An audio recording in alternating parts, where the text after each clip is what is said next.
İşğaldan azad edilmiş ərazilərdə məcburi köçkünlərin daimi məskunlaşdırılması ilə bağlı yeni qaydalar müəyyənləşib.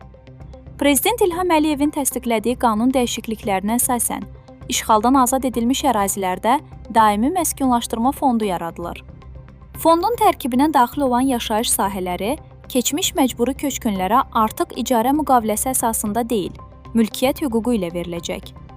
Məcburi köçkünlərin fonda daxil olan yaşayış sahələrinə köçürülməsi və həmin mənzillərin onların mülkiyyətinə verilməsi qaydaları müvafiq qurum tərəfindən müəyyən ediləcək. Qanunvericiliyə edilən digər dəyişikliklərə əsasən, şəxs işğaldan azad edilmiş ərazidə əvvəlki yaşayış yerinin əvəzinə yeni yaşayış sahəsi əldə etdikdə və ya bu imkandan imtina etdikdə, onun məcburi köçkün statusunun itirilməsi ilə bağlı hüquqi məsələlər dəqiqləşdirilir.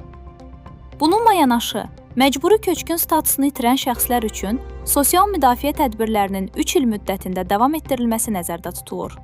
Bu müddət statusun itirildiyi tarixdən hesablanacaq.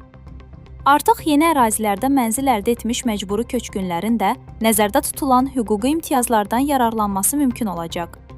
Nazirlər Kabinetinə isə işğaldan azad edilmiş ərazilərdə daimi məskunlaşdırma fondunun yaşayış sahələrinə məcburi köçkünlərin köçürülməsi və həmin yaşayış sahələrinin onların mülkiyyətinə verilməsi qaydasını 4 ay müddətində Azərbaycan Prezidenti ilə razılaşdırmaqla təsdiq etmək tapşırılıb.